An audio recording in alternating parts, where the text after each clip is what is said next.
എല്ലാവർക്കും നമസ്കാരം. ഞാൻ Biji Mary George, life coach and mindfulness practitioner.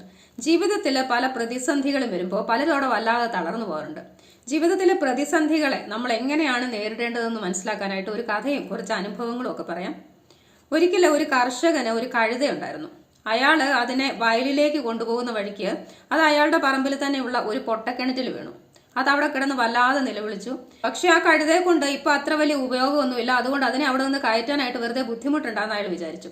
അത് മാത്രമല്ല, ആ കിണർ ഉപയോഗമില്ലാത്തതായതുകൊണ്ട് തന്നെ അത് മണ്ണിട്ട് നികത്താനായിട്ട് അയാൾ നേരത്തെ തന്നെ തീരുമാനിച്ചതുമായിരുന്നു.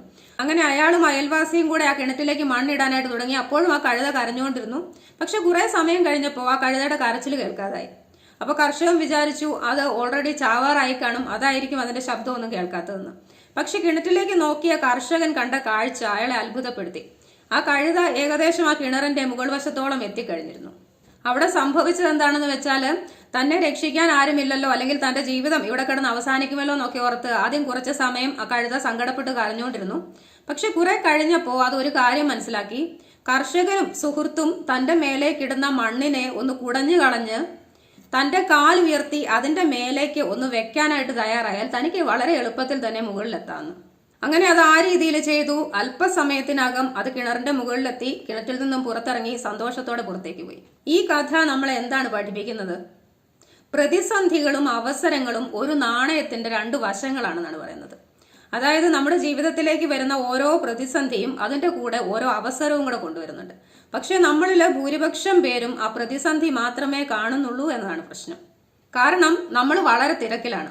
ആ പ്രശ്നങ്ങളെ പറ്റി പരാതി പറയുന്നതില്, അതിന് കാരണക്കാരായ ആളുകളെ കുറ്റപ്പെടുത്തുന്നതില്, അത് നമ്മുടെ ജീവിതത്തിലേക്ക് കൊണ്ടുവന്ന ദൈവത്തെ കുറ്റപ്പെടുത്തുന്നതില്, അങ്ങനെ പലതിലും. വളരെ സെൻസിറ്റീവ് അല്ലെങ്കിൽ തൊട്ടാവാടികളായ പലരും പറഞ്ഞു കേട്ടിട്ടുള്ള ഒരു കാര്യമുണ്ട്. അങ്ങനെയുള്ള പലരുടെയും ജീവിതത്തിൽ ഒന്നുകിൽ അവരെ നിരന്തരം വേദനിപ്പിച്ചുകൊണ്ടിരിക്കുന്ന ആരെങ്കിലും ഒക്കെ ഉണ്ടായിരുന്നു, അതല്ലെങ്കിൽ അവരുടെ ജീവിതത്തിൽ വളരെയധികം പ്രതിസന്ധികൾ അവർക്ക് നേരിടേണ്ടി വന്നിരുന്നു. അത്തരമൊരു അവസ്ഥ ജീവിതത്തിൽ വന്നപ്പോൾ അതിൽ ചിലര് സങ്കടപ്പെട്ടും കരഞ്ഞുമൊക്കെ അവരുടെ ജീവിതകാലം മുഴുവൻ അങ്ങനെ തന്നെ തള്ളി നീക്കി. പക്ഷെ മറ്റു ചിലര് അതിനെ വേറൊരു രീതിയിലാണ് സമീപിച്ചത്. കുറെ നാളത്തേക്കൊക്കെ അവരും ഇതിനെപ്പറ്റിയൊക്കെ ഓർത്ത് കരഞ്ഞുകൊണ്ടിരുന്നു. പക്ഷേ ഒരു ഘട്ടം എത്തിയപ്പോൾ അവർ മനസ്സിലാക്കി, ഇങ്ങനെ കരഞ്ഞു പാഴാക്കാനുള്ളതല്ല തങ്ങളുടെ വിലപ്പെട്ട ജീവിതമെന്ന്. അതുകൊണ്ട് തന്നെ അവർ ആ തൊട്ടാവാടി സ്വഭാവമൊക്കെ ഉപേക്ഷിച്ച് ജീവിതത്തിന്റെ നിയന്ത്രണം ഏറ്റെടുത്ത് ജീവിതത്തെ തന്റെ ഇടത്തോടുകൂടി നേരിടാൻ പഠിച്ചു. ഇനി മറ്റൊരു ഉദാഹരണം പറഞ്ഞാല്, സാമ്പത്തികമായി ഒരു മോശം ചുറ്റുപാടിൽ വളർന്നു വന്ന ഭൂരിപക്ഷം പേരും ആ കാരണം കൊണ്ടാണ് ഞാൻ ജീവിതത്തിൽ വിജയിക്കാഞ്ഞത് എന്ന് പറഞ്ഞ ആ സാഹചര്യങ്ങളെ കുറ്റപ്പെടുത്താറാണ് പതിവ്.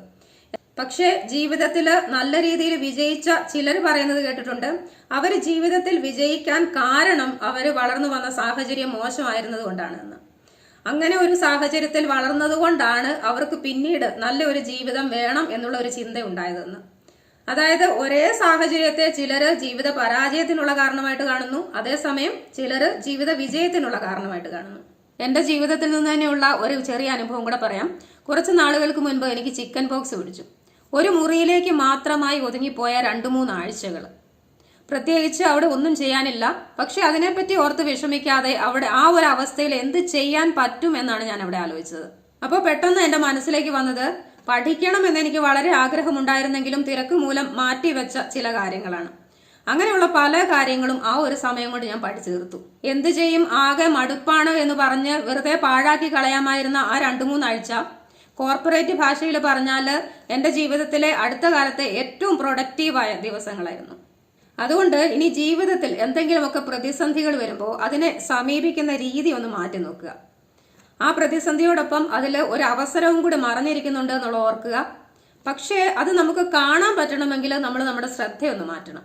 അതായത് നമ്മൾ പ്രതിസന്ധികളെ പറ്റി പരാതി പറഞ്ഞുകൊണ്ടിരുന്നാൽ ഒരിക്കലും നമുക്ക് ആ അവസരം കാണാൻ പറ്റില്ല. അവിടെ നമ്മൾ ചെയ്യേണ്ടത് ആ സാഹചര്യങ്ങളെ വ്യത്യസ്തമായിട്ടൊന്ന് കാണാനും വിലയിരുത്താനും തയ്യാറാവുക എന്നുള്ളതാണ്. പരിമിതിയുടെ കണ്ണിലൂടെയല്ല, പകരം സാധ്യതകളുടെ കണ്ണിലൂടെ അതിനെ നമുക്കൊന്ന് കാണാൻ കഴിഞ്ഞാൽ അവിടെ കഷ്ടപ്പാടിന് പകരം അവസരങ്ങളുടെ വലിയ വാതിലുകൾ നമ്മുടെ മുമ്പിൽ തുറക്കുന്നത് നമുക്ക് കാണാനായിട്ട് സാധിക്കും. ഇനി ഈ രീതിയിൽ പ്രതിസന്ധികളോട് സമീപിച്ചു നോക്കുക. എല്ലാവർക്കും വിജയാശംസകൾ. എല്ലാവരെയും ദൈവസമൃദ്ധിയായി അനുഗ്രഹിക്കട്ടെ.